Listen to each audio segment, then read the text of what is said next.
रजीम बिस्मिल्लाहिर्रहमानिर्रहीम। I am Mohammad Ataullah. Dear student, मैं उम्मीद करता हूँ कि आप ठीक होंगे। आज हमारा मैथ का फर्स्ट लेक्चर है 10th क्लास का। तो चैप्टर का नाम आपके पास क्वाड्रेटिक इक्वेशन है। इसी की डेफिनेशन से हम स्टार्ट करते हैं कि क्वाड्रेटिक इक्वेशन हमारे पास है क्या चीज़। उसके नाम से ही ज़ाहिर है कि क्वाड्रेटिक में हम किसको कहते हैं, यानी वेरिएबल्स जो होगा एक्स वाई जी हमारे पास यूज़ होते हैं, तो उसकी पावर इट मीन्स हमारे पास 2 होनी चाहिए। तो अब हम इसको एक स्टेटमेंट को पढ़ते हैं। An equation which contains the square of unknown variable, यानी वेरिएबल आपके पास एक्स वाई हो सकते हैं, जी भी हो सकता है, quantity but no higher power. इसका मतलब ये है कि वो एक कोई इक्वेशन होगी, उसका जो अननोन वेरिएबल है उसकी पावर 2 होनी चाहिए, लेकिन उससे पावर ज़्यादा नहीं होगी, यानी 2 से 3 नहीं होगी। ठीक है जी। तो इसको हम क्वाड्रेटिक इक्वेशन कहते हैं। तो उसका दूसरा नाम सेकंड डिग्री भी है, यानी उसको क्वाड्रेटिक इक्वेशन भी कह सकते हैं और उसको सेकंड डिग्री भी कह सकते हैं। मज़ीद डिटेल में जाते हैं। Second degree equation in one variable, यानी मैंने आपको बताया है कि हमारे पास वेरिएबल्स एक्स वाई जी भी यूज़ कर सकते हैं। अब वो यहाँ पे कंडीशन आपको बता रहा है कि एक वेरिएबल्स में एक्स की उस फॉर्म में होगा। ये उसकी जो मैंने यहाँ पे फॉर्म लिखी है आपके पास, यानी a x square plus b x plus c is equal to 0, ये क्वाड्रेटिक इक्वेशन की स्टैंडर्ड फॉर्म है। तो यानी a x square plus b x plus c is equal to 0। अब हमारे पास यहाँ पे यानी ए बी एंड सी क्या होंगे, तो आपने 9th क्लास के चैप्टर नंबर 2 में पढ़ा होगा कि हमारे पास रियल नंबर्स होते हैं। यानी रियल नंबर्स क्या होते हैं, the union of rational number and irrational number is called the real number. तो यहाँ पे वो ये बात करेगा ए एंड बी एंड सी जो है ना रियल नंबर्स हैं। उससे फर्स्ट ये मेन कंडीशन जो ये है क्वाड्रेटिक इक्वेशन में कि जो एक्स स्क्वायर का कोफिशिएंट है मींस ए जो है वो इक्वल ना हो 0 के। अगर वो 0 के इक्वल हो जाएगा तो वो जो है ना जी क्वाड्रेटिक इक्वेशन हमारे पास नहीं बनेगी। वो किस में आएगी, वो हमारे पास मैंने आगे आपको बात समझाई है, या लीनियर इक्वेशन। तो वो लीनियर इक्वेशन में कन्वर्ट हो जाएगी। लीनियर का मीनिंग होता है 1। अब इसको वो कह रहा है कि इज कॉल्ड द जनरल और स्टैंडर्ड फॉर्म ऑफ ये क्यू का मीनिंग होता है क्वाड्रेटिक इक्वेशन। मैंने इसको जो है शॉर्ट फॉर्म में लिख दिया। अब आपके पास इसकी एग्जांपल आ जाएगी x square minus 7x plus 6 is equal to 0, यानी x का जो कोफिशिएंट होगा 1 होगा, b हमारे पास 7 है माइनस 7 एंड c हमारे पास 6 होगा। इसी तरह इसको जब मैंने कहा है आपको कि a जब 0 नहीं होने देना, जब a 0 होगा तो वो लीनियर इक्वेशन बन जाएगी। यानी हमने इसी डेफिनेशन से ये डेफिनेशन निकाली है कि if a is equal to 0 in a x square plus b x c is equal to 0, यानी क्वाड्रेटिक इक्वेशन में अगर a को हम 0 करेंगे तो देन इट इज रिड्यूस, उसको क्या कर देगी, वो एक लीनियर इक्वेशन में कन्वर्ट हो जाएगी जिसको हम कहते हैं b x plus c is equal to 0। ये ज़रूरी नहीं है कि हम बी एक्स प्लस सी लिखें, अब यहाँ पे कोई और भी आप चेंज कर सकते हैं जिसको कोई और नाम दे। जिस तरह हमने 7 चैप्टर के अंदर 9th क्लास में लीनियर इक्वेशन वहाँ भी स्टडी की थी। तो अब आपके पास जो ए एंड बी होंगे यहाँ पे भी लीनियर नंबर्स होंगे, सॉरी रियल नंबर्स होंगे, एंड आपके पास एग्जांपल बन जाएगी 2x प्लस सी, आपके पास लीनियर इक्वेशन बन जाएगी। हाँ बेटा, अब हमारे पास हमने पढ़ी थी क्वाड्रेटिक इक्वेशन की डेफिनेशन एंड आपके पास लीनियर इक्वेशन। अब नेक्स्ट हमारे पास जो डेफिनेशन है वो है प्योर क्वाड्रेटिक इक्वेशन। यानी क्वाड्रेटिक इक्वेशन में हमने कहा था कि a is not equal to 0, तो उस वक्त वो होगी क्वाड्रेटिक इक्वेशन। जब हो जाएगी a 0 तो हमने स्टडी किया था कि वो हो जाएगी लीनियर इक्वेशन। अब हमने स्टडी किया कि if b is equal to 0 in quadratic equation it mean a x square plus b x plus c is equal to 0, then it is called a pure quadratic equation. यानी इसको हम जब b 0 हो जाएगा तो हम इसको क्या कहेंगे, यहाँ पे अगर 0 हो जाता है 0x से मल्टीप्लाई होकर जो है ना जी 0 हो जाएगा, बाकी a x square and plus सी बचेगा। तो इसको हम प्योर क्वाड्रेटिक इक्वेशन भी कहते हैं और इनकम्प्लीट क्वाड्रेटिक इक्वेशन भी कहते हैं, क्योंकि कंप्लीट में हमारे पास 3 टर्म्स हैं। तो वो ये MCQs में भी बात पूछता है कि जो क्वाड्रेटिक इक्वेशन है उसमें कितनी टर्म्स हैं, तो ये इट मीन्स हमारे पास 3 टर्म्स होती है। तो यहाँ b हमारे पास क्या हो जाएगा स्किप हो जाएगा, बाकी a x square plus c is equal to 0 बचेगा, जो मैंने आपके सामने एग्जांपल लिखी है x square minus 16 is equal to 0। यानी हमारे पास ए जो है वो ए जो है 1 होगा, एक्स स्क्वायर आपके पास, यहाँ बी हो जाएगा 0 नहीं है, एन आपके पास 16, ये आपके पास क्या हो गया जाएगा सी हो जाएगा। अब हम नेक्स्ट स्टडी करते हैं एक्सरसाइज 1.1।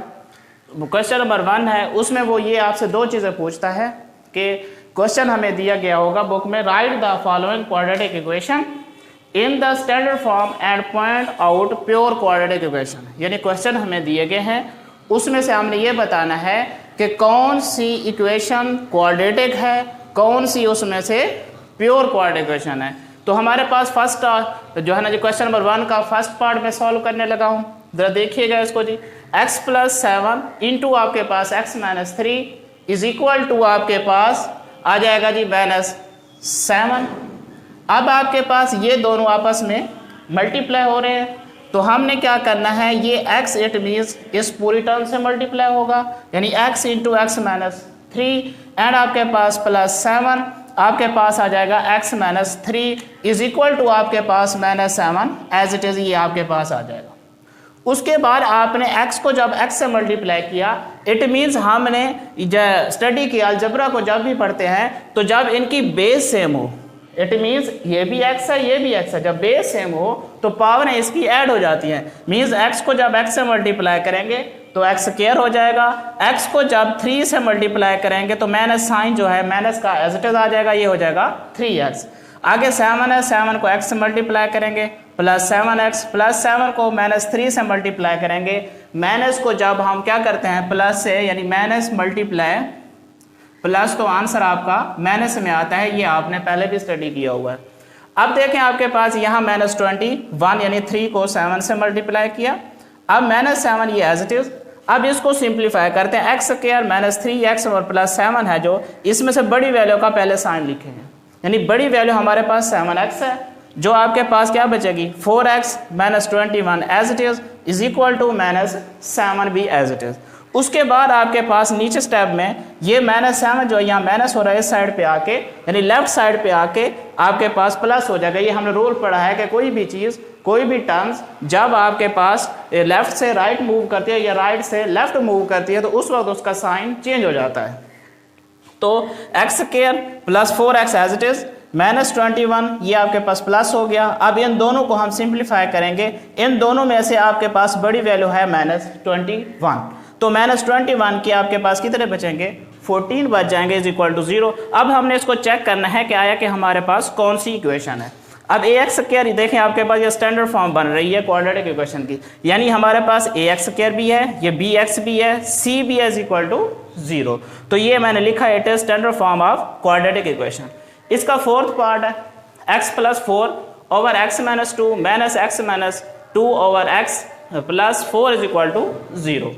अब आपने इसको भी, हमने ये इसका दो मेथड है, या तो हम डायरेक्ट इसका एलसीएम लेके फ्रैक्शन में सॉल्व कर सकते हैं, या एलसीएम लेके हम जितना भी यानी डिनोमिनेटर में होगा वो हम मल्टीप्लाई करेंगे। अब हमने एलसीएम का फार्मूला पढ़ा होगा किसके अंदर, 9th क्लास में चैप्टर नंबर 6 के अंदर हमने वहाँ फाइंड किया होगा दो चीज़ें, एलसीएम एंड एचसीएफ। तो एलसीएम हमारे पास जो होता है उसका जो फार्मूला होता है वो आपने पढ़ा होगा कि LCM is equal to common factor and आपके पास यानी मल्टीप्लाई नॉन कॉमन फैक्टर आ जाएगा। ठीक है जी। अब इसमें देखें कि कोई भी चीज़ कॉमन नहीं है, ठीक है, तो हमारे पास डिनोमिनेटर में जितनी भी चीज़ें हैं वो सारी आपके पास, यानी x इंटू एक्स माइनस 2, यहाँ 1 है तो वो 1 एज इट इज आ जाएगा। अब आपके पास x into x minus 2 on both side multiply कर रहे हैं, यानी इस टर्म के साथ बेटा मैंने लिखा x into x minus 2 multiply x plus 4 over x minus 2, ये माइनस का साइन आपके पास आ जाएगा बेटा एज इट इज। ठीक है जी, x into x minus 2 multiply x minus 2 over x plus 4 के साथ यही जो हमने जो एलसीएम था यानी मल्टीप्लाई जो की है चीज़, तो उसको दोबारा हम इससे मल्टीप्लाई करेंगे तो x माइनस 2, 0 से भी मल्टीप्लाई करेंगे, इन 0 मल्टीप्लाई इंटू एक्स माइनस 2। अब मैंने देखा ये x माइनस 2 और x माइनस 2 आपस में कैंसिल हो जाएंगे। यहाँ x के साथ x कैंसिल हो जाएगा, यहाँ कोई भी चीज़ कैंसिल नहीं होगी और ये चीज़ 0 हो जाएगी। यहाँ क्या बचा जी, x इंटू यानी मल्टीप्लाई को ब्रैकेट जब हो जाती है इट मीन्स मल्टीप्लाई हो रहे होते हैं, तो x इंटू एक्स प्लस 4 आ जाएगा, माइनस आप x minus 2 and x minus 2, ये मैंने 2 टाइम्स लिख लिया। हाँ यहाँ पे आप ऐसे भी कह सकते हैं कि x माइनस 2 बेस सेम है, पावर ऐड होके x माइनस 2 होल का, यानी इसकी जगह पे आपके पास यानी ये वाली चीज़ भी बन सकती है x माइनस 2 होल का स्क्वायर, ये वाली भी यहाँ पे चीज़ बन सकती है, आप ये भी बना सकते हैं। उसके बाद बेटा आपके पास नेक्स्ट प्लस 4x से मल्टीप्लाई होगा, 4x इंटू एक्स माइनस 2, 0 से जो चीज़ आपको पता है मल्टीप्लाई हो जाती है, वो 0 हो जाती है। तो अब आपके पास x को फिर बेस सेम है, पावर ऐड x को x से मल्टीप्लाई करेंगे, x स्क्वायर 4 को x से मल्टीप्लाई करेंगे 4x, minus as it is मैंने बाहर रखा, इन दोनों को आपस में मल्टीप्लाई किया। देखें x को पहले इस x से मल्टीप्लाई किया, x स्क्वायर इस x को माइनस 2 से मल्टीप्लाई किया तो माइनस 2x आ गया, इस माइनस 2 को x से मल्टीप्लाई किया माइनस 2x, माइनस को माइनस से मल्टीप्लाई किया प्लस 2 को 2 से 4, 4 को x से मल्टीप्लाई किया 4x square minus 8x is equal to 0।